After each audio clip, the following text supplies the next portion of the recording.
কি হয়েছে আপু তোমার? নিচে খেতেও গেলে না আর এখন মুখ লটকে বসে আছো যে? অর্থি তড়িঘড়ি করে বলে উঠল। কিছু হয়নি তো। আর বলেছিলাম তো বাইরে থেকে খেয়ে এসেছি, তাই আর নিচে যাইনি আমি। নিশাত চুপচাপ রুমের আলোটা নিভিয়ে দিয়ে বিছানায় গিয়ে একপাশে শুয়ে পড়ল। এখন আর অন্য কিছুতে মন বসবে না, তাই ঘুমটাকেই বেছে নিল। শুয়ে পড়ে অন্ধকারের ভেতর দিয়ে সিলিংয়ের দিকে তাকিয়ে শান্ত কণ্ঠে জিজ্ঞেস করলো। তুমি আজ কার সাথে ঘুরতে বেরিয়েছিলে আপু? অর্থি শুনতে একটু ঘাবড়ে গেল। ভাবি কি সব জেনে গেল নাকি? সন্দেহ করছে কিছু।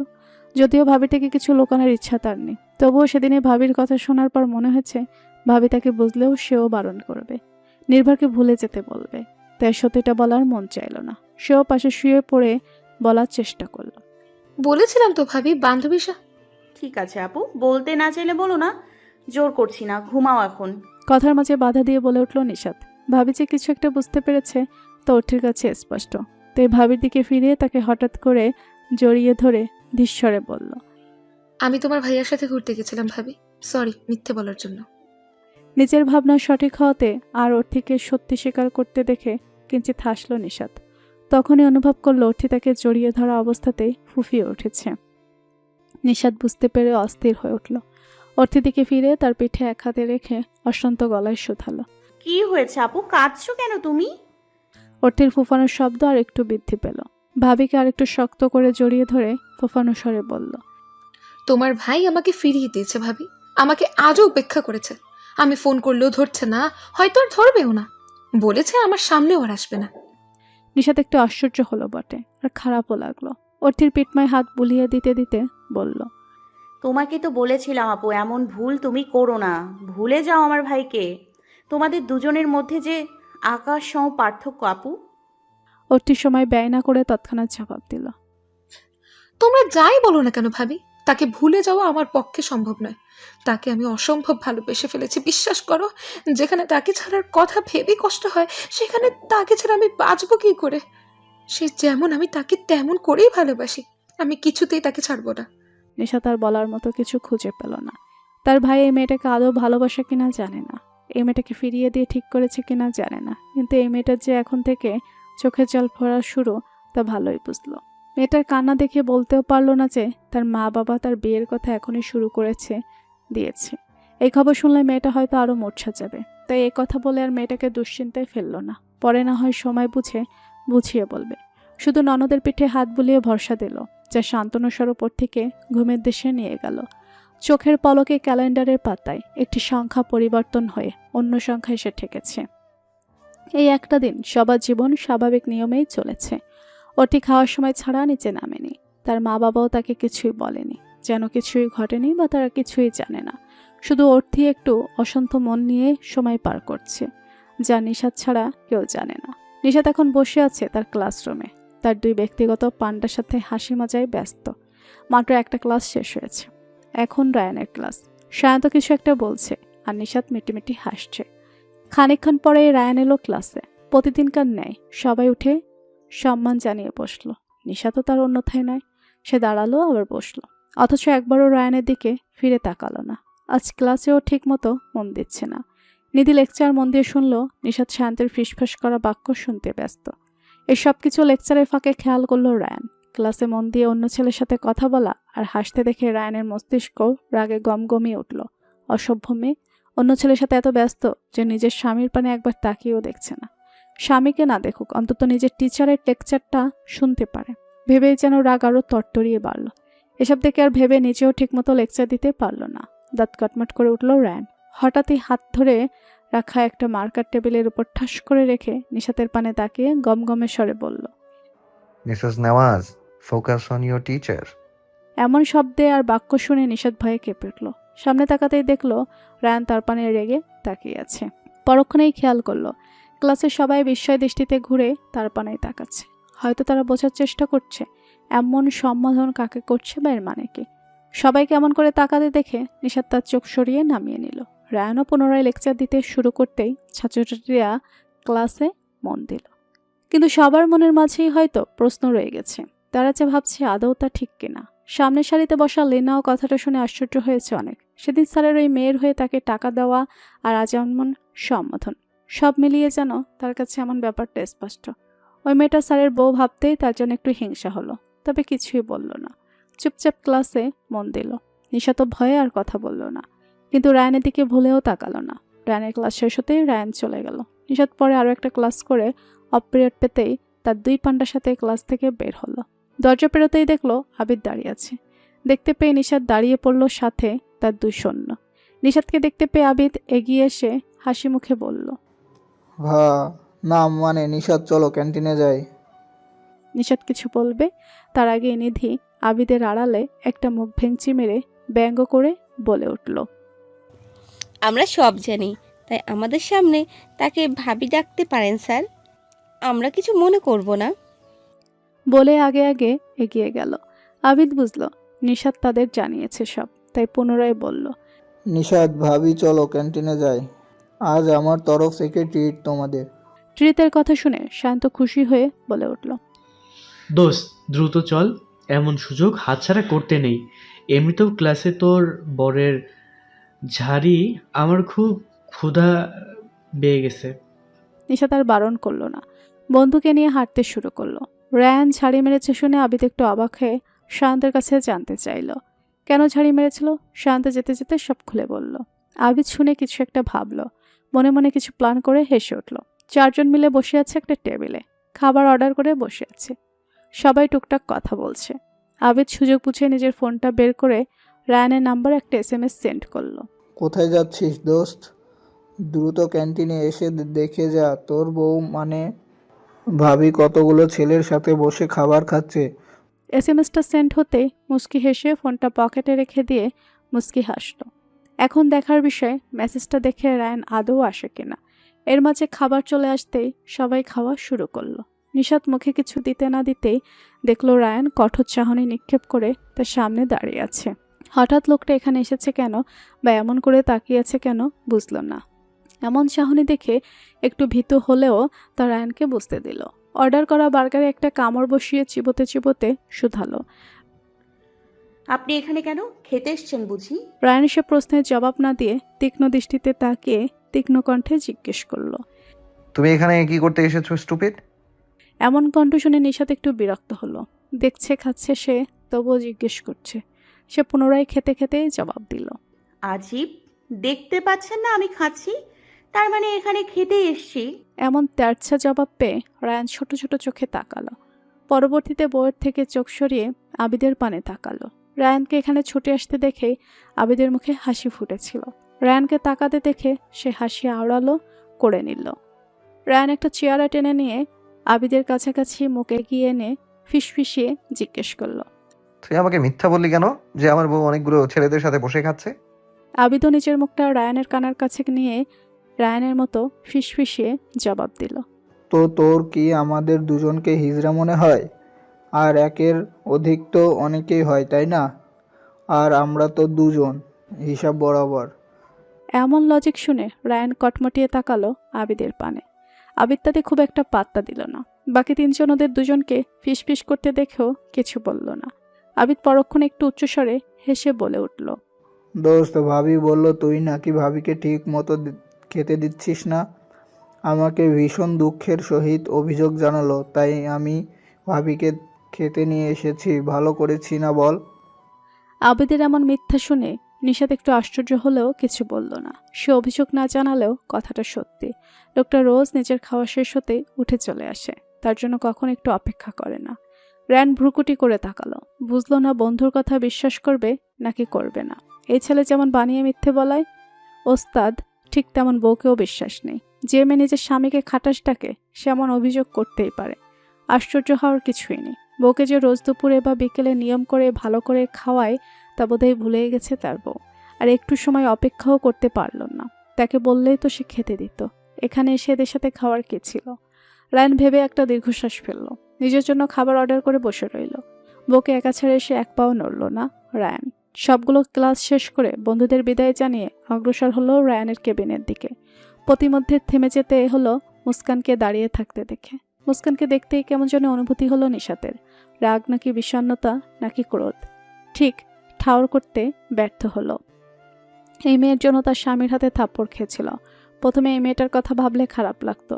মনে হতো তার স্বামী অন্য মেয়েকে ভালোবাসে, এটা মেনে নেওয়া বোধহয় সবচেয়ে কষ্টের আর বিষণ্ণতার। একবার ভাবল কথা না বলে পাশ কাটিয়ে চলে যাবে, পুনরায় ভাবল যদি তাকে ডেকে থাকে তাহলে অবশ্যই কথা বলবে, কারণ মাথায় এখনও শাশুড়ির বলা একটা বাক্য গেঁথে আছে, মানুষকে যতই ছাড় দেবে সে ততই তোমার জিনিস কেড়ে নেওয়ার পায়তারা করবে। আর স্বামী নিজের মুখে বলেছে এই মেয়েকে ভালোবাসে না, তাহলে ছেড়ে দেওয়ার তো কোনো প্রশ্নই আসে না। সে মাথা নিচু করে কয়েক পা বাড়াতেই মুস্কান ডেকে উঠল। এই মেয়ে শোনো। নিশাত বুঝতেও সক্ষম তাকেই রেখেছে, তবুও স্থির দাঁড়িয়ে পিছু ফিরে শুধালো। জি, আমাকে বলছেন? মুস্কানের বোধহয় এই প্রশ্ন ভালো লাগলো না। মেয়েটাকে দেখেই তার মেজাজ খারাপ হয়, মনে হয় যেন সব ধ্বংস করে দিই। সে নিশাতের একটু কাছাকাছি এগিয়ে রাগী স্বরে বলল। হ্যাঁ তুমি। বলুন। এত নম্র স্বর শুনে মুস্কানের মনে চাপার আগে সৃষ্টি হলো। আপাতত সেই রাগ নিশাতকে দেখাতে চাইল না, তবুও ভারী আওয়াজে বলল। সরাসরি বলছি, রায়ানকে ছেড়ে দাও। ছেড়ে দেওয়ার কথা শুনতেই যেন নিশাতের মন চলকে উঠল, যেন একরাশ ভয়ে সে তাকে গ্রাস করে নিল। তবে তা মুস্কানকে বুঝতে না দিয়ে কঠোর স্বরে জিজ্ঞেস করল। কেন ছাড়বো? কারণ আমি রায়ানকে ভালোবাসি, আমার ওকে চাই। মুস্কানের সোজাসাপটা উত্তর পেয়ে নিশাতের খারাপ লাগার কথা থাকলেও আজ আর খারাপ লাগলো না, বরং মুখের কোণে হাসি ফুটিয়ে বলল। কিন্তু আমার স্বামী তো আপনাকে ভালোবাসে না, তাহলে পাওয়ার আশা করছেন কি করে? এমন জবাব আর প্রশ্ন শুনে মুস্কান রেগে নিজের হাত মুষ্টিমেয় করে নিল। রাগে ফুঁসে উঠে বসল। ও ভালোবাসে আমায়, বুঝেছো তুমি? ও শুধুমাত্র তোমার জন্য আমার কাছে আসতে পারছে না। বারবার ভালোবাসার শব্দটা শুনে নিশাত বিরক্ত হলো, তবুও ঠোঁটের কোণে লেগে থাকা হাসিটা গায়েব হতে দিল না, বরং তারও প্রসারিত করে বলে উঠল। যদি সে আপনাকে ভালোই বাসতো তাহলে আমার কাছে কখনোই আসতো না। তাই তাকে পাওয়ার আশা ছেড়ে দিন, কারণ আমি আমার স্বামীকে কাউকে দিব না। কথাগুলো বোধহয় মুস্কানের রাগে ঘি ঢালার মতো কাজ করলো। নিশাতের পানে রক্তচক্ষু নিক্ষেপ করে তেজি স্বরে বলল। স্বামী 2 দিন একটু কাছে কি এসেছে আর বড় বড় কথা বলছো মেয়ে? তোমার মনে হয় তোমার মতো মেয়েকে রায়ান ভালোবাসবে? ও আমায় ভালোবাসে। কথাগুলো শুনে মনের মাঝে দোলাচল শুরু হলো। রায়ান কি তাকে সত্যি কখনো ভালোবাসবে না ভেবে একটা শুষ্ক ঢোক গেল। তাকে না ভালোবাসুক, অন্তত অন্য কাউকে তো ভালোবাসে না, এটা ভেবে নিজের মনকে সান্ত্বনা দিল নিশাত। সে একটু তেজি স্বরে জবাব দিল। ওকে, মেনে নিলাম আপনাকে ভালোবাসে সে, তাহলে নিজের ভালোবাসার কাছে যান, তার কাছে দাবি জানান ভালোবাসার, আর তাকে আগলে রাখুন। আর যদি না পারেন তাহলে মেনে নিয়েন সে আমার, একান্তই আমার। আর আমার বিশ্বাস সে মরণ আমার হয়েই থাকবে। সেদিন আপনার মিথ্যে আশাও শেষ হবে। নিশাতের আর ইচ্ছে হলো না এই মেয়ের সাথে কথা বলার, তাই কথা শেষ করে জবাব পাওয়ার আশায় না থেকে মুস্কানকে পাশ কাটিয়ে সম্মুখে অগ্রসর হলো।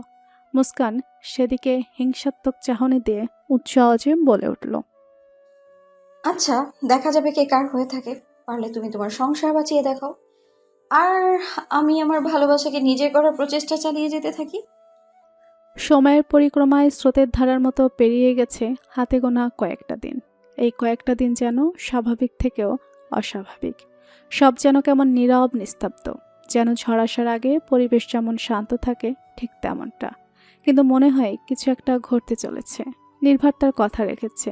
এই কয়েকটা দিন না তো সে অর্থির সামনে এসেছে আর না তো ফোন রিসিভ করেছে। অর্থিও তেমন প্রতিদিন ভার্সিটিতে গিয়ে তার সিনিয়রকে খুঁজে ফিরেছে, কিন্তু কোথাও তার দেখা পাওয়া মুশকিল। রাত জেগে ফোন নিয়ে অপেক্ষা করে কিন্তু নির্ভরের খবর মেলে না। সে দেখেছে তার ভাবির সাথে এর মাঝে 2 দিন কথা বলেছে ছেলেটা, কিন্তু তার ফোন রিসিভ হয় না। ছেলেটা কি সত্যি তার সামনে আর আসবে না? ছেলেটা কোথায় থাকে তাও জানে না অর্থী। জানলে হয়তো সেখানে গিয়ে দেখা করে আসতো। সে রোজ অপেক্ষার প্রহর গুনছে, কিন্তু তার অপেক্ষা শেষ করে নির্ভর আদৌ তাকে ধরা দিবে তো? নিশাতের সংসারও চলছে একইভাবে, তারপরও যেন কোথাও কিছু একটা ঠিক নেই। সেদিনের মুস্কানের সাথে দেখা হওয়া কথা বলার কোনো ঘটনায় সে রায়ানকে জানায়নি। মুস্কানকেও পরবর্তীতে খুব একটা দেখেনি বা দেখলেও দুজনের সাথে কথা বলেনি। রায়ানের কাছাকাছিও আসতে দেখেনি। কে জানে মেয়েটার মনে কি চলছে। আর রায়ান বলার পরও এখনো পর্যন্ত তার রুমে থাকেনি। নিশা তার নাতো পড়ার জন্য ওই রুমে গিয়েছিল। রোজ মেডিকেলে যাওয়া, তারপর রায়ানের সাথে হাসপাতালে গিয়ে কাজ করা, এভাবেই চলছে তার জীবন। হয়তো সেও মনে মনে অপেক্ষা করে আছে এই আশায় যে একদিন রায়ান তাকে ভালোবেসে তাকে আপন করে নেবে, শুধুমাত্র তার হয়ে আজীবন কাটিয়ে দিবে। ওই মেয়েটাকে জোর দিয়ে বলা কথাগুলো সত্যি হবে, কিন্তু কে জানে সেও তার আশার আর বিশ্বাসের কাছে জিতে যাবে নাকি হেরে যাবে। পরন্ত বিকেলে স্নিগ্ধ মৃদু বাতাস বয়ে চলেছে ছাদের উপর দিয়ে। হয়তো প্রকৃতির সর্বত্রই বহমান এই বাতাস। ছাদের কার্নিশে দাঁড়িয়ে তাই মনে হলো নিশাতের বিয়ের পর এই প্রথম শ্বশুরবাড়ির ছাদে এলো। সে আজও রায়না থেকে ছুটি নিয়ে বাড়ি চলে এসেছে। সে অর্থিয়াপুর কাছে থেকে এতদিন ভালোই উপলব্ধি করেছে তার অর্থিয়াপু ভালো নেই। এ কথাটা বাড়ির আর কেউ বুঝতেই পারছে না, আর সেও কাউকে বলতেও পারছে না। তাই আজ সুযোগ পেয়ে অর্থিকে নিয়ে ছাদে এসেছে। হয়তো বিকেলের নির্মল বাতাস গায়ে মাখালে মেয়েটার মন একটু ভালো হবে। নিশাত ছাদে এসেই দেখেছে ছাদে বড়সড় একটা দোলনা টানানো আছে। অর্থি এসেই সেই দোলনায় উদাস মনে বসে আছে, আর নিশাত ঘুরে ঘুরে ছাদটাকে দেখছে। বিশাল বড় ছাদের একপাশ জুড়ে অনেক ফুল গাছও আছে। হয়তো এটাকেও অনেক শখ আর যত্নের সহিত গড়ে তুলেছে। সেখানে ফুটে থাকা ছোট ছোট বিভিন্ন ফুল দেখে নিশাতের মায়াময় হাসল। হেঁটে গিয়ে সেখান থেকে দুটো নয়নতারা ফুল ছিঁড়ে নিয়ে অর্থির পাশে গিয়ে বসে পড়ল। মেয়েটা তখনও নির্বাক বসে। নিশাতের বোধহয় তা পছন্দ হলো না, তাই ছিঁড়ে নিয়ে আসা একটা নয়নতারা ফুল ননদের কানের পাশে চুলের ভেতর গুজে দিল। মেয়েটার মুখে বুলি ফুটতে স্নিগ্ধ হেসে জিজ্ঞেস করল, এই দোলনাটা কি তোমার আপু? অর্থির শুকনো মুখের হুম শুনে নিশাত ভ্রুকুটি করে তাকালো। মেয়েটার চোখ দূর নীল আসমান পানে সীমাবদ্ধ। চোখ অনুসরণ করে নিশাতও সেদিকে তাকালো। নীল আকাশের বিভিন্ন জায়গা জুড়ে সাদা খণ্ড খণ্ড মেঘের আনাগোনা দেখা যাচ্ছে। এমন নীল আসমানে ভাসা ভাসা মেঘ আর মোহময় স্নিগ্ধ বিকালের মৃদু বাতাস যে কারো মন ভালো করার জন্য যথেষ্ট। পুনরায় চোখ সরিয়ে অর্থির পানে নিবিষ্ট করে হাস্যমুখে শুধালো, এই ফুলের বাগানটা কার আপু? আগে তো আমাকে বলনি কখনো। ভাবিকে যে তাকে কথা বলতে বলাতে চাচ্ছে তা বোধহয় অর্থির বিষণ্ণ মন বুঝতে সক্ষম। সে একটা শ্বাস নির্গত করে উদাসীন গলায় প্রত্যুত্তর জানালো, এটা আমি তৈরি করেছি ভাবি। এই বাড়িতে আমি ছাড়া আর কোনো মেয়ে নেই, আর ভাইয়ারা এত ব্যস্ত যে এসব করার সময় পায় না। আর তুমি তো কখনো জিজ্ঞেস করনি, আর ছাদেও আসনি, তাই বলা হয়নি। অর্থিকে এবার এত বড় উত্তর করতে দেখে মুখের হাসি প্রসারিত করলো নিশাত। খুশি হয়ে অর্থির এক বাহু জড়িয়ে তার কাঁধে মাথা রাখলো। ভাবির এমন কাজে অর্থি না চাইতেও কিঞ্চিত হেসে ফেললো। পূর্ণ দৃষ্টিতে তাকালো নিশাতের পানে। এই মেয়েটা তার ছোট হয়েও শুরু থেকে তাকে বোঝানোর চেষ্টা করেছে। পাশে থেকে এখনও তাকে ভালো রাখার প্রচেষ্টা চালিয়ে যাচ্ছে। এমনই বা কয়জন করে? তার ভাবনার মাঝে নিশাত পুনরায় জিজ্ঞেস করলো, আজকের বিকেলটা কত সুন্দর, তাই না আপু? আমার কত ইচ্ছে ছিল জানো, আমার স্বামীর কাঁধে মাথা রেখে এভাবে একদিন গোধূলির আলোয় সময় পার করব। এখন তোমার কাঁধে মাথা রেখে তোমাকে আমার প্রেমিক মনে হচ্ছে। কথা শেষ করে মুখ কুচিয়ে শব্দ করে হেসে উঠল। ভাবির কথা শুনে আর এভাবে হাসতে দেখে অর্থি নিজেও হেসে দিল উচ্চ আওয়াজে। তাদের দেখে মনে হচ্ছে সূর্যের নরম আলোয় ফোটা দুটো ফুল তার স্নিগ্ধতা ছড়িয়ে দিচ্ছে সর্বত্র। অর্থি হাসির মাঝে বলে উঠল, তাহলে ভাইয়াকে কল করে ডেকে নাও, ভাইয়া আসলেই তোমার স্বপ্ন সত্যি হয়ে যাবে। অর্থির বাক্য শুনে নিশাত হাসির মাত্রা একটু কমিয়ে মুখ ভেঙিয়ে বলে উঠল, তোমার নিরামিষ ভাইকে নিয়ে এসব স্বপ্ন আমি দেখি না। সে শুধু ধমকাতেই পারে, আর কিছু তার দ্বারা সম্ভব নয়। ভাবির কথায় অর্থি বাধা দিয়ে বলল, তুমি যতটা ভাবছো আমার ভাই অতটাও নিরামিষ নয়, বুঝেছো? হয়তো একটু কম ভিড়, কিন্তু ভালোবাসতে জানে সবাইকে। সময়ের সাথে তুমি প্রমাণ পেয়ে যাবে। অর্থি খুব একটা ভুল বলেনি, তাই নিশাত এ বিষয়ে কোনো কথা বলল না। অর্থিকে মন খুলে হাসতে দেখে তার চিন্তা একটু কমলো। সুযোগ পেয়ে শুধালো, আমি এখন ভাইয়াকে একটা কল করে বলি তোমার সাথে কথা বলতে। ভাইয়া বলতে যে নির্ভরকে বুঝিয়েছে তা বুঝতে পেরে অর্থি এক শব্দে বলে দিল, না। কেন? আগেও তুমি বলতে বাধা দিয়েছো, আবার নিজেই কষ্ট পাচ্ছ। তৎক্ষণাৎ প্রশ্ন জুড়ে দিল নিশাত। পুনরায় ভাবির প্রশ্ন পেয়ে হাস্যরসে পূর্ণ থাকা মুখটায় একটু ভাটা পড়ল। পুনরায় বিষণ্ণতা ঘিরে ধরল যেন মেয়েটাকে। উদাসীন কণ্ঠে আওড়ালো, তুমি তাকে বলার পর সে কল করলে আমার মনে হবে সে আমাকে দয়া করছে। তার যদি কখনো মনে হয় সে হীনা, আমি কষ্ট পাচ্ছি, আমার তাকে প্রয়োজন, তখন না হয় সে নিজে আমাকে কল করবে। আমি না হয় সেদিনটার অপেক্ষায় রইলাম ভাবি। জানি ততদিন থাকতে ভীষণ কষ্ট হবে, হয়তো এই অপেক্ষা শেষ নাও হতে পারে, কিন্তু অপেক্ষা শেষ হলে যে শান্তিটা পাবো তা তুমি বলার পর কল করলে আর পাবো না। তাই আমাকে এভাবেই থাকতে দাও প্লিজ। নিশাত পুনরায় ননদকে জড়িয়ে ধরল। সে প্রথমে অর্থিকে বারণ করলো। আজকাল মেয়েটাকে দেখার পর মনে হয় তার ভাই ভুল করছে। এমন মেয়েকে উপেক্ষা করে এমন ভালোবাসা পায়ে ঠেলতে নেই। সে মানে এদের দুজনের মাঝে রাত আর দিনের মধ্যে পার্থক্য। রায়ানের সাথেও তো তার কত পার্থক্য। তাছাড়া দুজন দুজনের পাশে থাকলে আর ভালোবাসা থাকলে সবই বোধহয় সম্ভব হয়। আর এমন ঘটনা তো আর কম নেই। নিশাত আজও পারল না ওর থেকে তার মা বাবার বলা সে কথাগুলো জানাতে। তবে নিশাত এ নিয়েও একটু ভাবুক হয়ে আছে। সেদিনের পর তো প্রায় সপ্তাহখানেকের বেশি সময় পেরিয়ে গেছে। তাহলে তারা এখনো অর্থের জন্য কোনো সম্বন্ধ কেন আনেনি? নাকি তারা পরবর্তীতে সিদ্ধান্ত বদলেছিল? নিশাত সেসব নিয়ে আর বেশি ভাবল না। পুনরায় ওর থেকে এটা সেটা বলে হাসালো। দুজনে গল্প জগতে ডুব দিয়ে যেন ইহজগৎ থেকে হারিয়ে গেল। কখন বিকেল পেরিয়ে সন্ধ্যার আলো নেমে এলো ধরণীর বুকে, তা যেন তারা বুঝতেই পারল না। সন্ধ্যা গড়িয়েছে। আজ দ্রুত বাড়ি ফিরে এসেছে রায়ান। একদিন যাবৎ তার উপর দিয়ে অনেক ধকল গিয়েছে।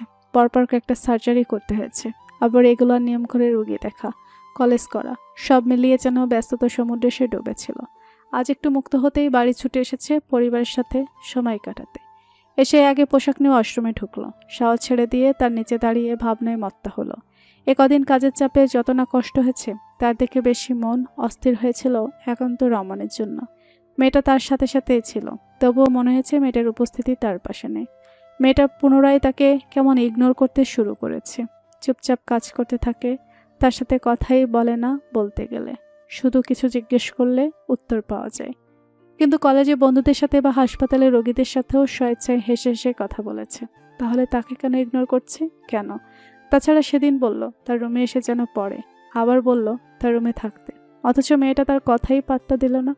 রাতে একটু নিয়ম করে কফি দিতে আসে, তাও কখন যে কফি রেখে রুম থেকে হাওয়া হয়ে যায় টেরও পাওয়া যায় না। মেয়েটার এত সাহসও রায়ানের সহ্য হচ্ছে না। এতদিন ব্যস্ত থাকায় মেয়েটার সাথে এ বিষয়ে কথা বলতে পারেনি। আজ সুযোগ এসেছে, তাই এটাও একটা কারণ আজ দ্রুত বাড়ি ফিরে আসার। ভাবনার মাঝেই গোসল শেষ করলো। সাথে করে নিয়ে আসা একটা ট্রাউজার আর একটা টি শার্ট শরীরে জড়িয়ে নিয়ে মাথা পুছতে পুছতে ওয়াশরুম থেকে বের হলো। মাথা পোছা শেষ হতেই ভেজা তাওয়ালটার বেডের উপর ছুঁড়ে ফেলে রুম থেকে বেরিয়ে অর্থি রুমের উদ্দেশ্যে অগ্রসর হলো। বোনের রুমের দরজা খোলা, তবু নক করে গম্ভীর স্বরে বোনকে ডেকে উঠল। এই অর্থি, রুমে আছিস? অর্থি আর নিশাত ক্ষণকাল পূর্বেই রুমে ফিরেছে ছাদ থেকে। দুজনেই ফ্রেশ হয়ে বসেছে। রায়ান বাড়ি এসেছে এটাও জানতো না। রায়ানের স্বর পেয়ে নিশাত ভ্রুকুটি করল। অর্থি ভাইয়ের ডাক শুনে দ্রুত বলে উঠল, হ্যাঁ ভাইয়া, ভেতরে আসো। রায়ান ভেতরে এসে টেবিলে বই সামনে নিয়ে বসে থাকা বইয়ের দিকে তাকিয়ে কড়া স্বরে নির্দেশ দিল। নিশাত, এখনই বই খাতা নিয়ে আমার রুমে আসো। এমন স্বর শুনে নিশাত শঙ্কিত বদনে মুখ ভেঙচি মারল। পিছু ফিরে রায়ানের পানে তাকিয়ে দেখল না। নতমস্তকে শান্ত স্বরে বলে উঠল, দেখছেন তো এখানে পড়ছি, অন্য কোথাও যাব না? মেয়েটাকে স্বাভাবিকভাবেই তাকে পুনরায় ইগনোর করতে দেখে রেগে কটমট চোখ তাকালো। গমগমের স্বরে পুনরায় আওড়ালো, তোমার মতামত চাইনি, আসতে বলেছি, সো আসবে, অপেক্ষা করছি আমি। নিজের মতো আদেশ দিয়েই চলে গেল রায়ান। অর্থি বুঝল না তার ভাইয়া তার রুমে যাওয়ার জন্য এমন করে কেন বলল, কিন্তু সুর শুনে নিশ্চিত তার ভাই রেগে আছে। তাই তখনও গাঢ় হয়ে বসে থাকা ভাবির পানে তাকিয়ে বলল, ডাকছে যখন যাও না ভাবি, ভাইয়া অনেক রেগে আছে, এরপর না গেলে তোমাকে বকবে। নিশাত মনে মনে সখানে গালি ছড়ল রায়ানের উদ্দেশ্যে। খাটাস লোক একটা, বোনের সামনে এসে অর্ডার মারল। সে তো ওই রুমে পড়তে চায় না এই ঝাড়ি খাওয়ার ভয়ে। আর যাওয়ার পর যদি জোর করে রুমে রেখে দেয়, কিন্তু সে এখনও ওই রুমে থাকতে চায় না। তবে আজ উপায় না পেয়ে বই খাতায় গুছিয়ে উঠে দাঁড়ালো। মনে মনে ভেবে রাখলো পড়া শেষতেই লোকটাকে ফাঁকি দিয়ে চলে আসবে, যেমনটা এতদিন কফি রাখার পর করেছে। রায়ানের রুমের সামনে দাঁড়িয়ে একটা জোরে শ্বাস নিয়ে নক না করেই ভেতরে প্রবেশ করলো। সামনে তাকাতেই দেখলো পড়ার টেবিলের দুপাশে দুটো চেয়ার রেখে তার একটায় বসে আছে রায়ান। নিশাত এতক্ষণে খেয়াল করলো রায়ানের মাথার চুল ভেজা, মানে লোকটা সে আগে গোসল করেছে। মুখের পানে তাকিয়ে দেখলো তার একান্ত পুরুষকে এখন কত স্নিগ্ধ লাগছে। দেখলে মনেই হয় না এই লোকটা কিছুক্ষণ পূর্বেও তাকে ধমকে এসেছে। কারো আশার উপস্থিতি টের পেয়ে রায়ানও তাকালো। তখনই চোখে চোখ পড়ায় নিশাত নিজের চোখ সরিয়ে নিল। রায়ান থেকে চোখ সরিয়ে বিছানার দিকে দিতেই দেখলো আজও একটা ভেজা তোয়ালে পড়ে আছে। নিশাতের মুগ্ধতা কেটে গিয়ে সেখানে বিরক্তির আভা দেখা দিল।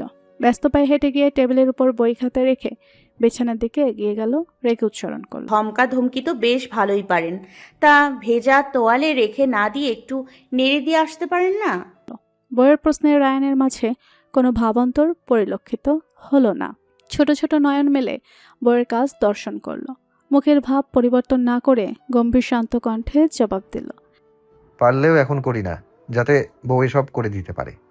বউ শব্দটা শুনে নিশাতের মন খানিকটা দুলে উঠল। তবে নিজেকে স্থির রাখলো না, জবাবও দিল না। তোয়ালেটা ব্যালকনিতে নেড়ে নিয়ে এসে টেবিলের সামনে রাখা খালি চেয়ারটাতে বসে পড়ল। বই মেলে পড়তে শুরু করলো। নিশাদকে পড়তে দেখে রায়ান বাধা দিয়ে শুধালো। আমাকে ইগনোর করার রিজনটা কি? প্রশ্ন বুঝতে পেরেও নিশাদ অবাক হওয়ার ভান করে তাকালো রায়ানের মুখপানে। অবাক করার স্বরেই জিজ্ঞেস করলো, আপনাকে আবার কখন ইগনোর করলাম আমি? মেয়ের ভাব দেখে রায়ানের মনে হলো আজ আবার একটা থাপ্পড় মারতে। বেয়াদব মেয়ে, সর্বদা তাকে এড়িয়ে চলেছে, আর এখন জিজ্ঞেস করছে সে কখন তাকে ইগনোর করেছে। বুঝলো মেয়ে উত্তর করবে না, তাই থমথমে কণ্ঠে বলল। ঠিক আছে, পড়ো এখন। জবাব পেয়ে নিশাদ কিঞ্চিত হেসে বইতে মনোনিবেশ করলো। প্রায় 10টা মিনিট কেটে গেল নীরবতায়। বইয়ের পানে চোখ নিবিষ্ট থাকলেও নিশাদ বুঝতে সক্ষম দুটো আবশ্যিত চোখ তার পানে তাকিয়ে আছে।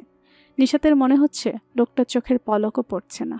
এতে একটু অস্বস্তি হলো বটে নিশাতের। এভাবে তাকিয়ে থাকলে কি পড়া যায়? নতমস্তকে বিভ্রান্ত স্বরে বলল নিশাত। আপনি এখান থেকে যান প্লিজ, আমি পড়তে পারছি না। নিজের কাজে সফল হতে পেরে নিশাতের আড়ালে আলতো ঠোঁট বাঁকালো রায়ান। মেয়েটা তাকে ইগনোর করে জ্বালিয়েছে, সে এখন মেয়েটাকে কাছে রেখে জ্বালাবে। লাগবে না তার কোনো উত্তর। পুনরায় মুখটাকে গম্ভীর স্বরে একরোখা কণ্ঠে বলল। কোথাও যাব না আমি, এভাবেই পড়বে আজ। এটাই তোমার শাস্তি। কিসের শাস্তির কথা বলল লোকটা? আবার বলছে যাবে না এখান থেকে। রাগ হলো নিশাতের, চোখ পাকিয়ে তাকিয়ে জিজ্ঞেস করলো, কি করেছি আমি আর কিসের শাস্তি দিচ্ছেন? তুমি আমাকে এ কদিন এড়িয়ে চলেছো, তার শাস্তি এটা। পুনরায় এমন একরোখা স্বরের জবাব পেয়ে নিশাতে নিজের কপাল নিজেরই চাপড়াতে ইচ্ছে হলো। রাগ আরও বাড়ল। খাটাস লোক, বুঝেছিস ইগনোর করেছি তো বুঝে চুপ থাক। তুইও তো একসময় আমাকে ইগনোর করেছিস, তখন কি আমি তোর কাছে জানতে চেয়েছি কেন ইগনোর করেছিস আমাকে? মনে মনে কথাগুলো ভেবে দাঁত কিরমির করে জবাব দিল। সারাক্ষণ তো আপনার সাথে সাথেই লেগেছিলাম, তাহলে ইগনোরটা কখন করলাম আপনাকে? আর ভাব তো এমন করছেন যেন আপনি আমার সাথে সারাক্ষণ মিষ্টি মিষ্টি কথা বলেন আর আমি তা না শুনে চলে যাই। নিশাতের জবাব পেয়ে আর মুখের রিয়াকশন দেখে হাসি পেল।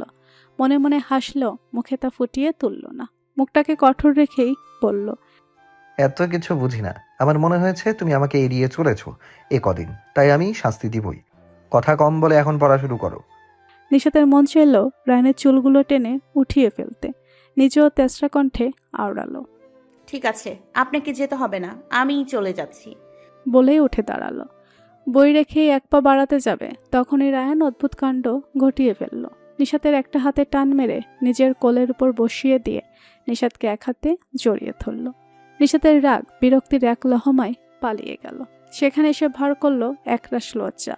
লোকটার বলা নেই কওয়া নেই, হঠাৎ করে এমন কাছে টেনে নেয় কেন? লোকটা কি বুঝতে পারে না তার সামান্য স্পর্শ পেয়ে নরম মেয়েটার সত্তা কাবু হয়ে যায়? সে নিজেকে হারিয়ে ফেলে। রায়ান নিজের থুতনিটা নিশাতের কাঁধের উপর রাখতে নিশাতের পুরো বদন স্থির হয়ে গেল। জিভ দিয়ে অধর ভিজিয়ে কম্পনরত স্বরে বলল, ছাড়ুন আমাকে, আমি নিচে যাব। রায়ান ছাড়ল না।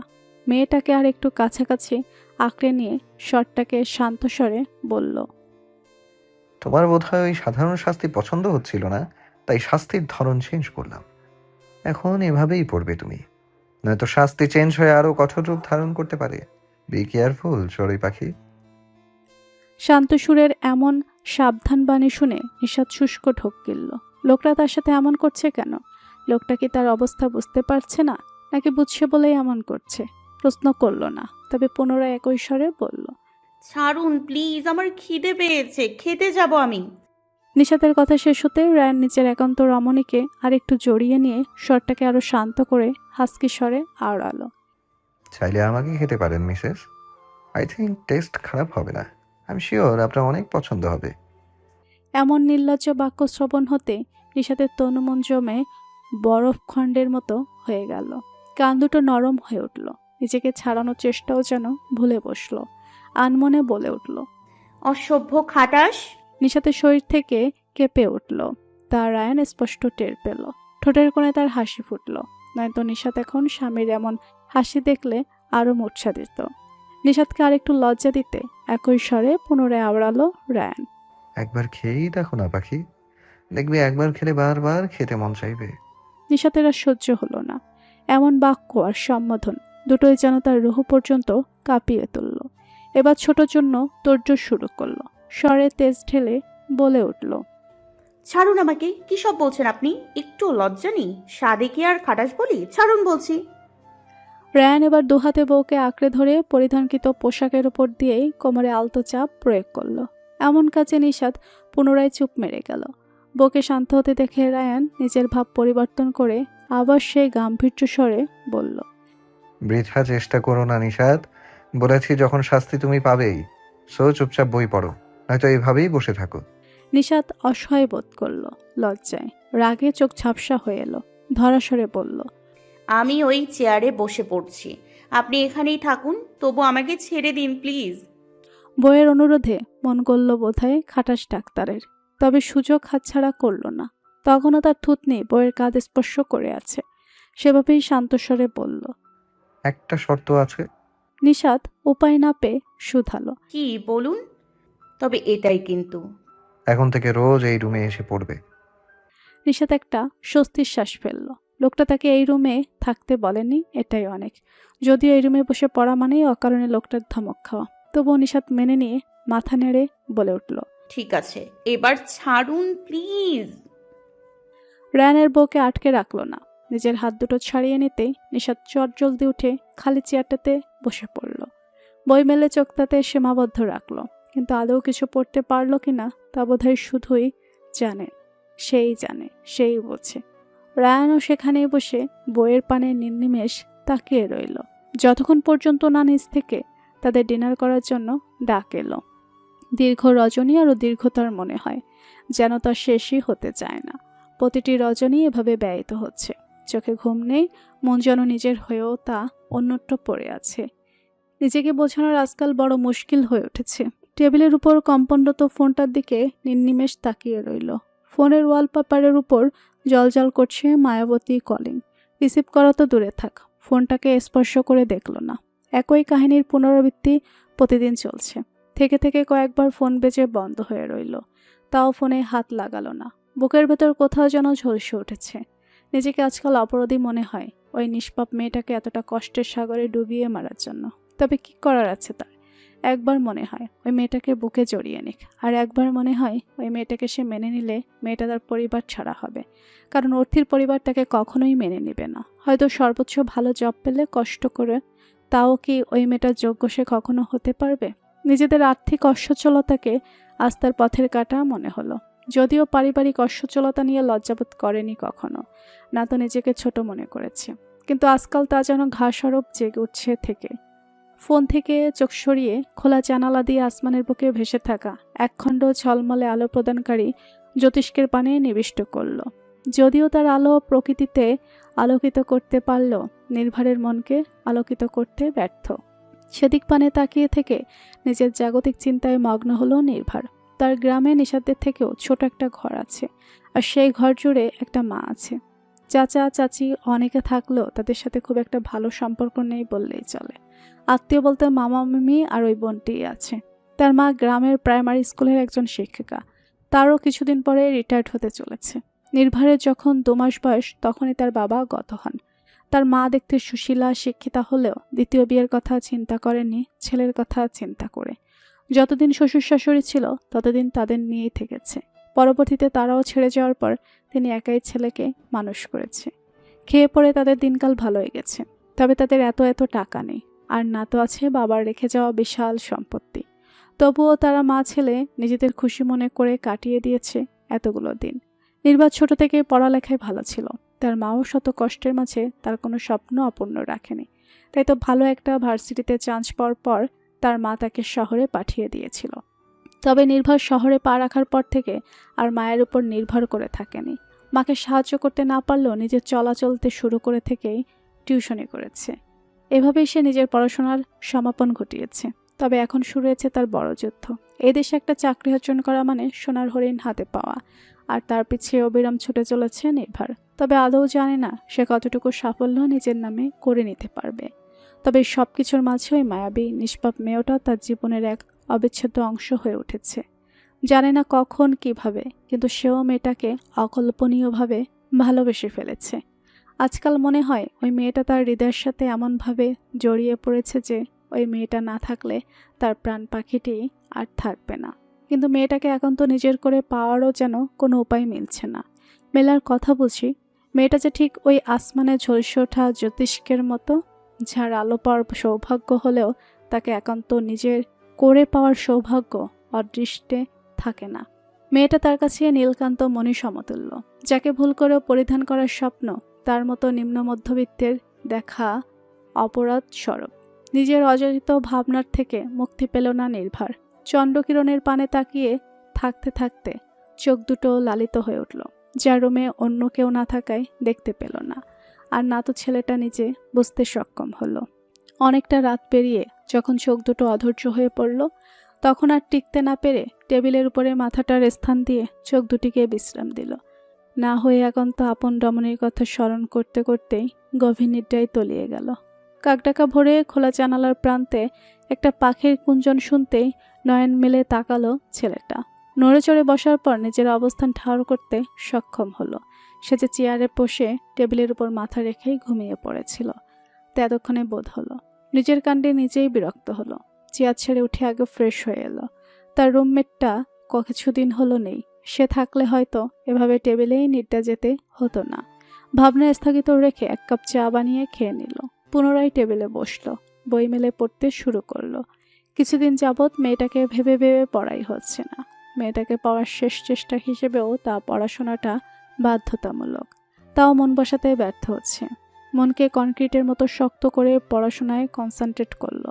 একটানা প্রায় ঘন্টা চারেক সময় ধরে পড়লো।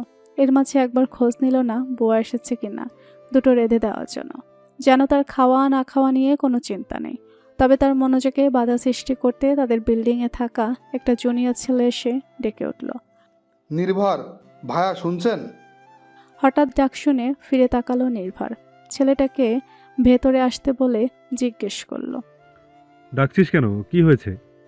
ছেলেটাকে একটু চিন্তিত দেখালো, উদ্বিগ্ন হয়ে বলল। ভাই নিচে একটা মেয়ে এসেছে, তোমাকে চাইছে। এবার নির্ভরকে একটু উদ্বিগ্ন দেখালো। তার সাথে আবার কোন মেয়ে দেখা করতে আসলো? এত বছরে তো কেউ কখন এলো না। তাহলে সময় ব্যয় না করে নিচের দিকে অগ্রসর হলো। নিচতলায় এসে গেটের কাছাকাছি আসতেই পা থমকে গেল। মন হলো বিচলিত। মেয়েটা এখনো গেটের বাইরে মাথা নত করে দাঁড়িয়ে আছে। তবুও তাকে চিনতে এতটুকু ভুল হলো না নির্ভরের। সে কি চোখে ভুল দেখেছে, নাকি সারাক্ষণ মেয়েটাকে নিয়ে ভাবতে ভাবতে সর্বত্র কল্পনা করতে শুরু করেছে, নাকি মেয়েটার সত্যি শরীরে উপস্থিত হয়েছে তার সামনে? জবাব পেল না কোনোটিরই। শুধুই নিস্পৃহ কণ্ঠে বিড়বিড় করে উচ্চারণ করল। পাগলিটা এখানেও চলে এসেছে আমাকে পুরোপুরি পাগল করার জন্য। সকালে সূর্যের প্রখর আলোর এক ছটাক এসে মেয়েটার মুখে পড়েছে। তবুও মেয়েটা স্থির দাঁড়িয়ে, যেন ওই আলো বা তাপ মেয়েটার শরীর স্পর্শ করতে ব্যর্থ হচ্ছে। এতে মেয়েটার কিছু না হলেও এসব চক্ষুগোচর হতেই নির্ভরের ক্রোধ জন্মালো। একটু ছায়াযুক্ত স্থানে তো দাঁড়াতে পারে মেয়েটা। তার স্থির পদযুগলের গতি বাড়িয়ে গেট পাড়িয়ে মেয়েটার কাছাকাছি এলো। মেয়েটার সম্পূর্ণ কায়া দৃশ্যমান হতেই আরও ক্রোধ বাড়ল। তবে তা মেয়েটার প্রতি নয়, বরং নিজের প্রতি। মেয়েটার চোখ মুখ কেমন শুকিয়ে গেছে, চোখের নিচে কালি জমেছে, শরীর ওজনটাও বোধহয় হ্রাস পেয়েছে। আর এই সমস্ত কিছু ঘটেছে শুধুমাত্র তার জন্য। মেয়েটার এই দুর্দশার হৃদগহীনে গিয়ে আঘাত করল। কেন যেন মেয়েটার পানে তাকিয়ে মেয়েটাকে আর অবলোকন করার সাধ্য হলো না। নয়ন যুগল বন্ধ করে নিল।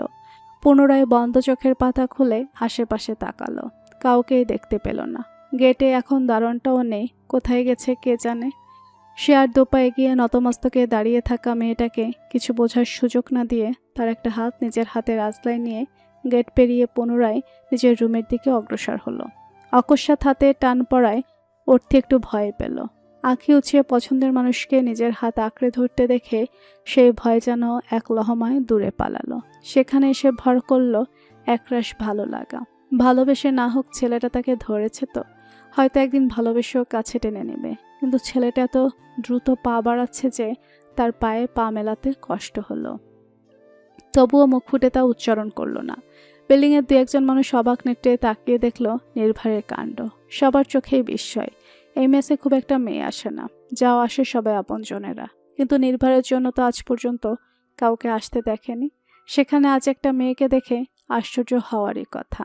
তবে কেউ নির্ভরকে ডেকে প্রশ্ন করল না। নির্ভর অর্থিকে নিয়ে 3টা সিঁড়ি পেরিয়ে নিজের রুমে এসে থামল। ভেতরে প্রবেশ করে দরজাটা হালকা ভিড়িয়ে দিয়ে মেয়েটার মুখপানে আবারও নজর দিল। সে তো ভেবেছে এখানে এনে কটা ঝাড়ি মারলে, কিন্তু ওই মায়াবী মুখখানা অবলোকন করে রাগ দূরে পালালো। অর্থিও নেত্র তুলে তাকাতেই চোখে চোখে মিলল ঘটনা।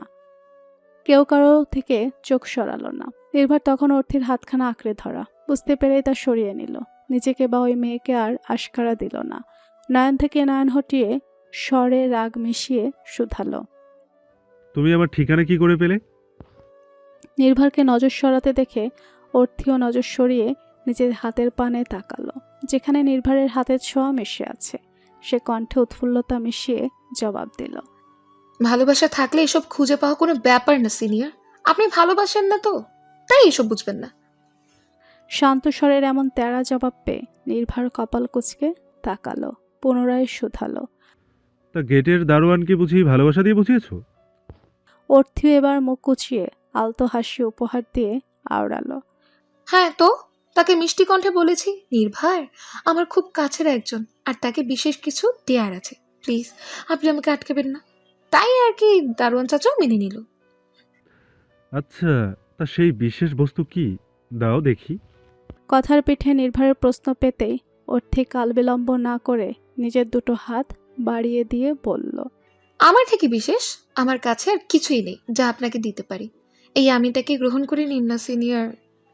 এই পর্যায়ে এসে অর্থির কণ্ঠনালী কেঁপে উঠল, চোখ দুটো ঝাপসা হয়ে আসলো। অনেক কষ্টে তা রোধ করল অর্থি। ইস, এমন আবদার বুঝি ফিরিয়ে দেওয়ার সাধ্য আছে? নির্ভরের বুকে কেউ মনে হয় সুচালো অস্ত্র দিয়ে আঘাত হানল। ইচ্ছে হলো মেয়েটাকে এখনই বক্ষ পিঞ্জরে আগলে নিয়ে বলতে, আমি তোমাকে অনেক আগেই গ্রহণ করে নিয়েছি অর্থি। এই সত্যি তুমি আর তোমার পৃথিবীর মানুষ না জানলেও আমার হৃদয় জানে। কিন্তু তা না করে মুখে কিঞ্চিত রাগের আভা ফুটিয়ে বলে উঠল, ভয় করছে না মেয়ে? একটা ছেলের জন্য তার মেসেজ চলে এসেছো, যদি কিছু খারাপ ঘটে যায়? যেখানে আপনি আছেন সেখানে ভয় কেন পাবো? আপনার প্রতি আমার বিশ্বাস আছে সিনিয়র। জানি না তো নিজে কিছু ভুল করবেন, না তো অন্যকে করতে দেবেন।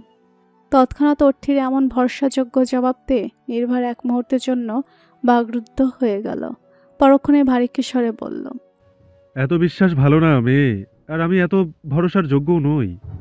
এ কথার কোনো জবাব দিল না অর্থি, কেবল তাকিয়ে থাকলো মানুষটার পানে। নির্ভর একটা শ্বাস ফেলে বলল, নিশ্চয়ই আমাকে দেখতে এসেছিলে এখানে। দেখা শেষ, এখন যাও। যাওয়ার কথা শুনতে অর্থি নির্ভরের সামনে থেকে সরে গাঢ় হয়ে বিছানায় বসে পড়ল। বসে রুমটা ভালো করে অবলোকন করলো। রুমে 2টো বিছানা, হয়তো 2জনে থাকে। 2টো টেবিলও আছে, তবে তার মধ্যে একটা জানালার পাশে স্থাপন করা। তা দিয়ে এখন বাইরের রৌদ্রোজ্জ্বল আকাশ দেখা যাচ্ছে। হয়তো রাতের আকাশটাও খুব সুন্দরভাবে দৃশ্যমান হয়। অর্থিকে এমন গাঢ় হয়ে বসতে দেখে নির্ভর ভুরু কুঁচকে শুধালো, এভাবে বসেছো কেন? যাওয়ার ইচ্ছে নেই বুঝি? না, নেই। পুনরায় 2টো শব্দে জবাব দিল অর্থি। নির্ভরের ভুরুদয় আরও সংকুচিত হয়ে এলো। একটু এগিয়ে অর্থির সামনে দাঁড়িয়ে কড়া স্বরে বলল, পাগলামি না করে দ্রুত যাও এখান থেকে। এত সময় থাকলে অনেকে অনেক কথা বলবে। বললে বলুক, তাতে আপনার কি? পুনরায় অর্থির একরোখা জবাব পেয়ে নির্ভর দীর্ঘশ্বাস ফেলে শান্ত স্বরে শুধালো, বলো কি চাও? প্রশ্ন শ্রবণ হতে অর্থির ঠোঁটের কোণে হাসির রেশ ফুটল। ছেলেটা তার কাছে হার মেনেছে দেখে খুশি হলো। হাসি মুখেই বলল, নিজে থেকে রোজ আমাকে ফোন করবেন, রাজি? যার ফোন আসলে ফোন পর্যন্ত ছুঁয়ে দেখে না, সেখানে তাকে নিজে থেকে ফোন করবে? তাহলে তো এই মেয়ে আরও পেয়ে বসবে। কিন্তু রাজি না হয়ে কোনো উপায় পেল না। চোখ অন্যদিকে ঘুরিয়ে থমথমে কণ্ঠে আওড়ালো, ঠিক আছে, তবে 2 মিনিটের জন্য। আমার যখন ইচ্ছে হবে তখনই কল করব। রিসিভ না হলে আর দ্বিতীয়বার কল করতে পারবো না। অর্থি এতটুকুতেই খুশি। সে কত কাঠখড় পুড়িয়ে এখানে আসতে পেরেছে। নির্ভরের ভার্সিটির এক বন্ধুর থেকে অনেক কষ্টে ঠিকানাটা জোগাড় করেছে, যাতে এখানে এসে ছেলেটাকে দেখে তার অস্থির মন আর রাত জাগা চোখ দুটিকে শান্ত করতে পারে। সে তাতে সফলও হয়েছে। সাথে নির্ভর কথা বলতে রাজি হয়েছে। এত তার কাছে মেঘনা চাইতো পানি। অর্থি আর বসে রইল না। বিছানা ছেড়ে উঠে দরজা পেরিয়ে সামনে অগ্রসর হতে হতে বলল, আপাতত এতেই খুশি আমি সিনিয়র। একবার থেকে বারবার কল করার রাস্তাটা না হয় পরবর্তীতে আমি খুঁজে নেব। অর্থির বাক্য শুনে নির্ভর একপাশে হাসল। সে ঠিকই বলে, মেয়েটা আসলেই পাগল। অর্থিকে যেতে দেখে মুখখানা স্বাভাবিক করে টেবিলের ড্রয়ারে রাখা মানিব্যাগটা পকেটে পুরে অর্থির পিছে পিছে গেল। গেটের কাছাকাছি আসতেই দারোয়ানের সাথে দেখা হলো। নির্ভরকে দেখতে পেয়ে দারোয়ান বলল, নির্ভর, আব্বু মেয়েটা নাকি তোমার আত্মীয় হয়, তোমার জন্য নাকি বাড়ি থেকে কিছু পাঠাইছে, তা তোমাকে দিতে এসেছে তো। মেয়েটা যে তাকে আধা সত্য আর আধা মিথ্যা বলেছে তা ঠিক বুঝল। নিজ মনে বিড়বিড় করে উঠল। আমাকে দিতে এসে নিজেই অনেক কিছু নিয়ে গেল, ধরিবাজ একটা মেয়ে। কিন্তু মাথা নেড়ে দারোয়ানকে হাওয়া বোঝাল। হেঁটে অর্থির পাশাপাশি দাঁড়িয়ে ছোট করে জিজ্ঞেস করল, নিশ্চয়ই গাড়ি নিয়ে আসুনি? অর্থি পাশে ঘুরে নির্ভরকে একটু দেখে নিয়ে বলল, না। নির্ভর আর বাক্য ব্যয় করল না। একটা রিক্সা ডেকে থামিয়ে তাতে নিচে আগে উঠে পড়ল। তার সেদিনের কথা ভালোই মনে আছে। মেয়েটা কিভাবে রিক্সায় চড়ে ভয় পাচ্ছিল। সে একটা হাত অর্থির পানে বাড়িয়ে দিয়ে ইতস্তত কণ্ঠে বলল, আসলে আমিও একটু ভার্সিটি যাব, তাই ভাবলাম তোমার সাথে যাই। তোমার কোনো সমস্যা আছে? নির্ভরের কাছে একটু আশ্চর্য হলো অর্থি। নির্ভর তার সাথে যাবে ভাবেনি এটা সে। তবে খুশিতে মনটা আকুবাকু করে উঠল এই কাজে। ছেলেটা আবার জিজ্ঞেস করছে তার কোনো সমস্যা আছে কিনা। যার সাথে একটু সময় কাটানোর জন্য তরপাচ্ছে মেয়েটা, তার একটু কাছে আসাতে সমস্যা হওয়ার কথা বুঝি। অর্থি নির্ভরের বাড়ানো হাতের উপর নিজের একটা হাত রেখে রিকশায় চড়ে বসল। দুজনেই নীরব বসে রইল। তবে একজন তার অনুভূতি আড়াল করতে ব্যস্ত, আর একজন হাসি মুখের শহরের ব্যস্ত মানুষের পদচারণা দেখতে। তবে সময়টা দুজনের জন্যই যেন এক মিষ্টি মধুর আর শান্তিময় আবহাওয়ার হয়ে ধরা দিয়েছে। রৌদ্রময় দুপুর গড়িয়ে বিকেলে ঠেকেছে। রোদের তেজ কমতে শুরু করে একটু শীতলতার ছোঁয়া সাধারণ মানুষের মাঝে ছড়িয়ে দেওয়ার পায়তারা করছে প্রকৃতি। যদিও হাসপাতালের ভেতরে বসে এসব ঠাওর করা সম্ভব নয় নিশাতের জন্য, তবে সে অনুভব করতে সক্ষম হচ্ছে। সে রায়ানের কেবিনে বসে আছে, আর রায়ান গিয়েছে তার রোগী দেখতে। এতে নিশাতের ভালোই হয়েছে। মানুষটা কাছে থাকলেই তার কেমন লজ্জা লজ্জা লাগছে। রাতের এমন নির্লজ্জ বলি আর শক্ত হাতের নরম ছোঁয়া যেন তার শরীরে এখনও লেগে আছে। ওই লোক এমন ভয়ঙ্কর কথা বলতে পারে তা বোধহয় কল্পনাও করেনি নিশাত। তবে এতক্ষণ একা একা বসে থাকতেও ভালো লাগছে না, তাই কী করবে বুঝতে না পেরে রুম থেকে বেরিয়ে এলো। হেঁটে উপরতলা থেকে নেমে নিচতলায় শ্বশুরমশাইয়ের রুমের দিকে এগিয়ে গেল। দরজায় দাঁড়ানো কম্পাউন্ডার নিশাতকে চিনতে পেরে বাধা দিল না। নিশাত এগিয়ে গিয়ে দরজায় নক করে বলল, আসবো আব্বু? আরহান সাহেব নিজের কেবিনে বসে কাজ করছিলেন। বৌমার ডাক কর্ণগোচরে পৌঁছাতেই হাসি মুখে বললেন, আমার আম্মুর ভেতরে আসার জন্য কোনো পারমিশন প্রয়োজন নেই। সে যখন খুশি এখানে তার আব্বুর কাছে আসতে পারে। শ্বশুরমশাইয়ের বাক্য শ্রবণ করে হাসতে হাসতে ভেতর প্রবেশ করল নিশাত। এগিয়ে এসে একটা চেয়ারে বসে বলল, পেশেন্ট হোক বা বাড়ির লোক, সবার জন্যই এক নিয়ম হওয়া উচিত আব্বু। তাই আমি যখন তখন আসলেও নক করেই আসবো। বিনিময়ে আরহান সাহেবও মিষ্টি হাসি উপহার দিল। বৌমার পানে তাকিয়ে পুনরায় বলল, দুপুরে খেয়েছিস আম্মু? নিশাত মাথা নেড়ে হ্যাঁ বোঝাতে তিনি পুনরায় আবেগীয় স্বরে প্রশ্ন জুড়ে দিল, আমার ছেলেটা তোমার ঠিকঠাক খেয়াল রাখছো তো মা? ওর সাথে থাকতে তোমার কোনো অসুবিধা হচ্ছে না তো? বাবার মতো আরেকটা বাবা পেয়ে নিশাত এমনিতেই খুশি। তার উপর থেকে মানুষটার তার খোঁজ খবর নেওয়াতে নিশাতের আরও ভালো লাগে। হাসি বদনে নতমস্তকে জবাব দিল, আমার কোনো অসুবিধা হচ্ছে না আব্বু। আপনার ছেলে আমার অনেক খেয়াল রাখেন। আরহান সাহেব ছেলে বৌমার খবর সর্বদাই রাখেন। তবুও মেয়েটার মুখ থেকে সরাসরি শুনে খুশি হলো। মেয়েটা ভালো আছে বুঝতে পেরে মন শান্তি পেল। বর্ষাস্বরূপ বলে উঠল, কখনো কোনো সমস্যা হলে আমাকে বলতে দ্বিধা করবে না, কেমন?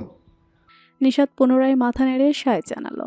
আরহান সাহেব নিজের আসন ছেড়ে উঠে দাঁড়িয়ে নিজের প্রয়োজনীয় জিনিসগুলো নিতে নিতে বলল, তুমি এমন সময় এসেছো যে আমি চেয়েও তোমাকে সময় দিতে পারছি না আম্মু। আমাকে একটু বের হতে হবে, দুঃখিত আম্মু। শ্বশুরের দেখা দেখি নিশাত উঠে দাঁড়ালো। ব্যতিব্যস্ত হয়ে আওড়ালো, কোনো ব্যাপার না আব্বু, চলুন আমিও আপনার সাথে নিচে পর্যন্ত যাই। ওকে। বলে বাপ বেটি বেরিয়ে নিচতলায় এলো। আরহান সাহেব নিশাতকে বিদায় জানিয়ে চলে গেল। নিশাত ঘুরে ঘুরে একটু আশপাশটা দেখল। তখনই নজরে পড়ল পিয়ার্সকে। সে আজও রিসেপশনের কাছে দাঁড়িয়ে আছে। নিশাত সেদিকে ধীর পায়ে এগিয়ে গেল। এই লোকটাকে শুধু হাসপাতাল এলে একটু দেখা যায় বা কথা হয়, তাও রোজ হয় না।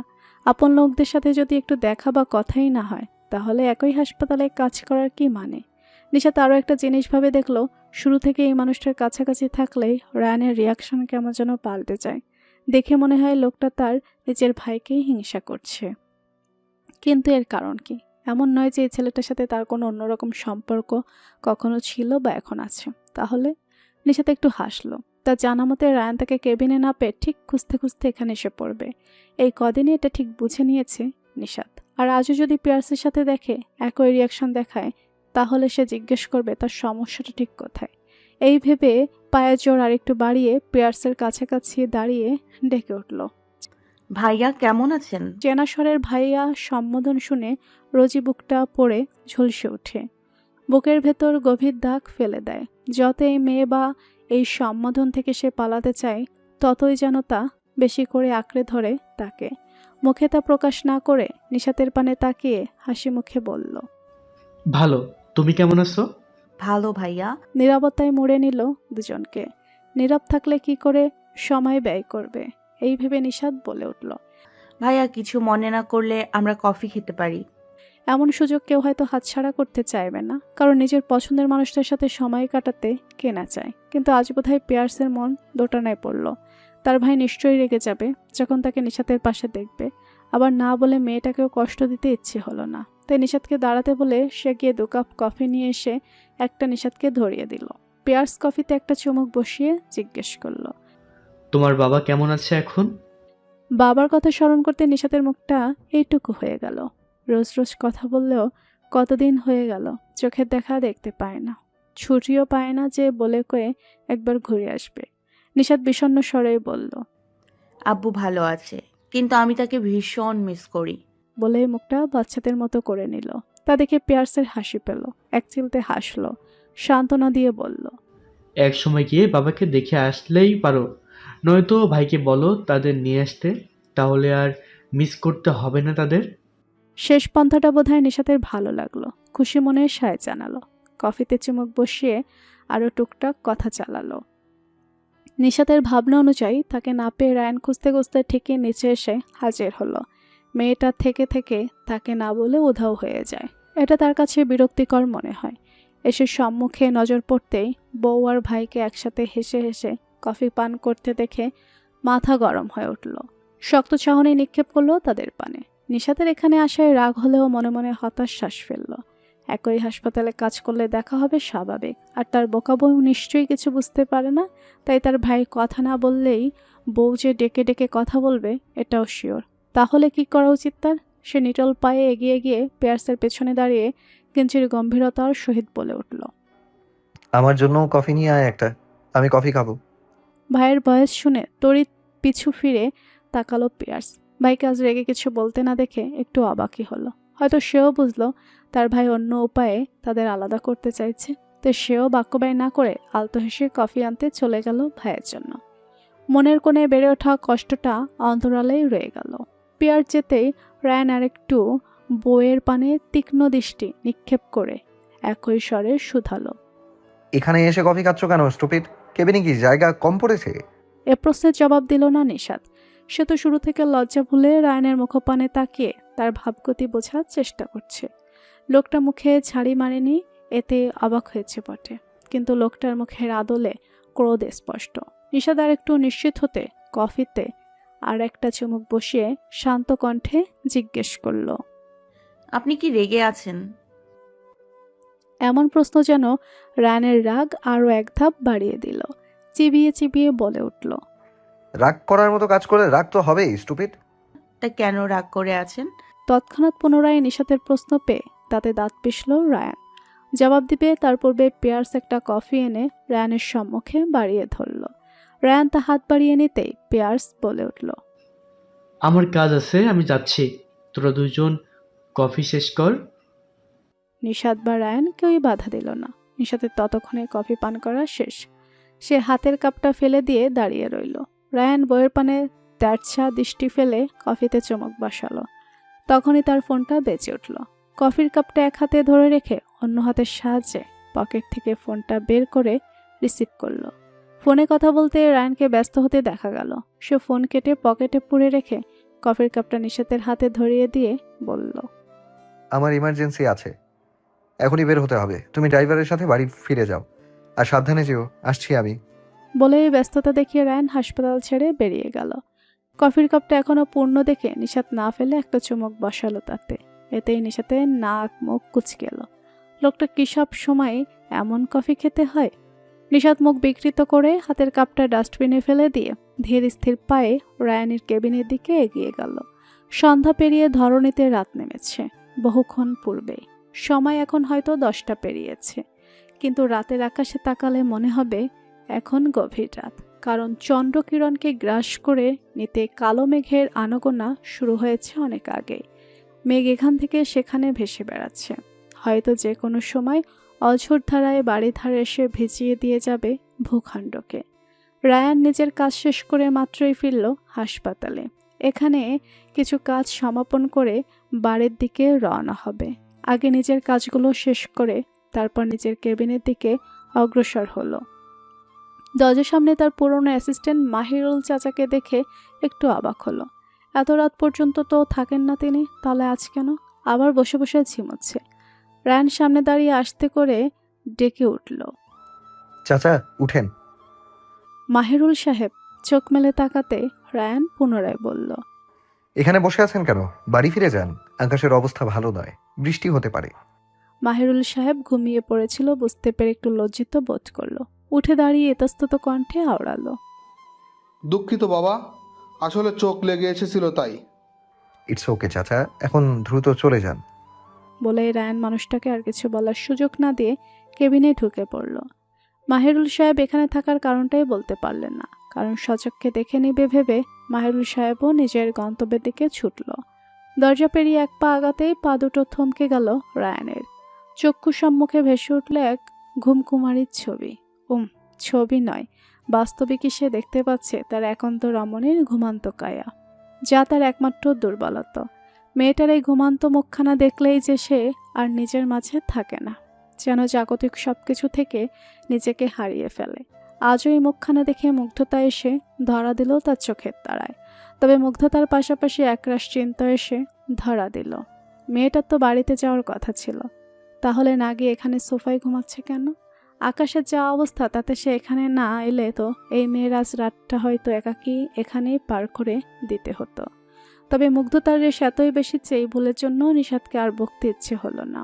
সামনে অগ্রসর হয়ে নিজের পরিহিত অ্যাপ্রনটি খুলে টেবিলের উপর রেখে দিয়ে সেখান থেকে হেঁটে নিশাতের সামনে দাঁড়ালো। পরক্ষণে এক হাঁটু ভাঁজ করে বসে পড়ল নিচে। কাছ থেকে তাকালো একান্ত রমণীর পানে। মেয়েটা এখনো হিজাব পেঁচিয়ে আছে। এভাবে থাকতে কষ্ট হচ্ছে না বুঝি? নাকের ডগায় ঘামের আস্তরণ জমেছে। রায়ান বুঝে পারে না এই মেয়েটা এসি বা ফ্যানের নিচে থাকলেও নাকের ডগা বা থুতনিতে এত ঘাম জমে কেন? নিজের বাঁ হাতটা এগিয়ে বৃদ্ধা আঙুলের আলতে স্পর্শে নাকের ডগার ঘামটুকু মুছে দিল। কিছু পল ওভাবেই তাকিয়ে রইল। দূরাকাশের অবস্থার কথা স্মরণ করে আর এখানে থাকতে চাইল না, যদিও তার মন হয়তো চাচ্ছিল এখানে বসে ওই ঘুমান্ত মুখখানা দেখেই কাটিয়ে দিক দীর্ঘ রজনী। কিন্তু বাড়িতেও ফিরতে হবে, মেয়েটা নিশ্চয়ই খায়ও নি কিছু, তার তো আবার থেকে থেকে ক্ষুধা পায়। ভেবে উঠে দাঁড়ালো রায়ান। নিশাতের ব্যাগ আর ফোনটা একপাশে ফেলে রাখা। ফোনটা নিয়ে নিজের পকেটে রেখে ব্যাগটা নিজের কাঁধে ঝুলিয়ে নিল। পুনরায় নিশাতের কাছে এগিয়ে ঘুমান্ত মেয়েটাকে কোলে তুলে নিল। হয়তো মেয়েটার ওই সুন্দর ঘুমটাকে ভেঙে দিয়ে তাকে বিরক্ত করতে চায়নি, তাই এই পথ অবলম্বন করেছে। হাসপাতালে তখনও আলো চলছে। বিভিন্ন নার্স ডাক্তাররা কাজে লিপ্ত আছে। কেবিন থেকে বেরিয়ে লিফটে চড়ে সবার নজর এড়িয়ে আসতে পারলেও নিচের ফ্লোরে এসে আর কারো চোখকে ফাঁকি দিতে পারল না। তবে এতে রায়ানের আদৌ কোনো ভাবান্তর হয়েছে বলে মনে হলো না। সে লম্বা লম্বা পায়ের কদম ফেলে সামনের দিকে অগ্রসর হয়ে গেল, কিন্তু রেখে গেল কিছু বিস্ময় দৃষ্টি নিয়ে তাদের পানে তাকিয়ে থাকা কর্মরত ব্যক্তিদের, যারা এখন তাদের কাজ বাদ দিয়ে তাদের রাগী ডাক্তারের কর্মকাণ্ড দেখতে ব্যস্ত, আর হয়তো হিসাব কষতে ব্যস্ত যে তাদের দেখা দৃশ্য আদৌ সত্য নাকি তাদের চোখের ভুল। হাসপাতালের মেইন ডোর পেরিয়ে গাড়ির দিকে আগাতে যাবে তখনই পিটপিট করে চোখ মেলে তাকালো নিশাত। হঠাৎ ঘুম ভেঙে চোখের সামনে রায়ানকে দেখতে পেয়ে বোঝার চেষ্টা করলো সে এখন কোথায়। আশেপাশে কেমন অন্ধকার ভাব, মনে হচ্ছে আকাশের নিচে তাদের অবস্থান। নিশাতের মনে পড়ল রায়ান বাড়িতে যেতে বললেও পরে শুনেছে বাড়ির ড্রাইভারকে তার শ্বশুরমশাই নিয়ে গেছে। সে রায়ানকে বা তার শ্বশুরমশাইকে ফোন দিয়ে হয়তো এই কথা বলতো, কিন্তু ক্লান্ত শরীরে কখন সে ঘুমিয়ে পড়েছিল বুঝতেই পারেনি। অনেক রাত হয়ে গেছে বুঝি, না হলে এত অন্ধকার দেখাচ্ছে কেন? সে ঘুম জড়ানো স্বরে জিজ্ঞেস করলো।